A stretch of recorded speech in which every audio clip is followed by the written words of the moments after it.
The man suddenly noticed something during the concert. This massive concert with tens of thousands of people actually seemed like it was held just for him, because on the surface he was a gentle and kind father, but in reality he was a serial killer codenamed the Butcher, and serial killers tend to be extremely sensitive. Very soon Mike sensed that something was off. He realized that for this concert with tens of thousands of attendees, there were over 3,000 police officers present. That's not something a normal concert would ever require. Even more alarming, men wearing the same color clothes as him were being escorted out one by police to be questioned. That instantly made Mike realize something was terribly wrong. To get out of there as soon as possible, he headed to the merch store during intermission and had his daughter argue over the last souvenir shirt, then stepped in acting polite and considerate to win over the vendor. Sure enough, the vendor saw him in a new light. While chatting, the man casually asked why there were so many police, and the vendor gave him the answer. Movie footage place police got word that the Butcher would appear at tonight's concert, so they set up a trap. This entire concert is the trap. The man looked around more carefully and finally noticed that all the exits had been sealed. Not even a mosquito could fly through that lockdown. But years of killing told him he had to stay calm. When the second half started,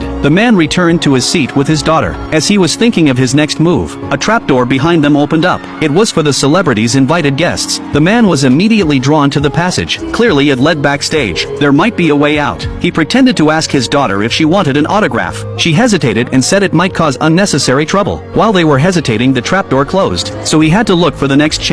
He then made up an excuse to get a reserved t-shirt, but actually wanted to sneak through the employee corridor. Just then the merch staff was about to go restock. The man offered to help. Using the staff's ID card, he entered the storage room, but he didn't expect there was no exit inside. So while helping move boxes, he silently stole the guy's employee card. But what he didn't expect was that this guy turned out to be a huge fan of Mike. He knew everything about Mike's murders, and even bragged to him that all the employees were actually undercover. Every time they enter or exit, they have to use a code word. The man faked a surprised reaction and casually got the code word out of him. Just like that, the man took the employee card and slipped into the staff hallway. But right after stepping in, he saw a SWAT team planning how to catch the Butcher. Mike didn't panic at all. He pretended to pour coffee and walked right past the SWAT team, listening in on their capture strategy. And before he left, he stole one of their walkie-talkies. Once he was back with his daughter, he quickly turned on the walkie-talkie to eavesdrop on the police plan and learned they were describing the killer's physical traits. The killer was a white male around 40 years old with a rabbit tattoo on his arm. Mike was so scared he grabbed a slap bracelet and covered the rabbit tattoo. After checking the arena map, he claimed he lost his bank card and had to go outside to look for it. Soon the man and his daughter reached the exit. Right as he was about to hit the fire alarm, a female officer's voice came through the walkie-talkie. If the Butcher tries to cause panic or hit the alarm, make sure to let women and children out first. The police really had thought of everything. The man glanced unwillingly toward the nearby rooftop, then looked at a worker at the fried chicken stall. When she stepped away, he dropped 2 soda bottles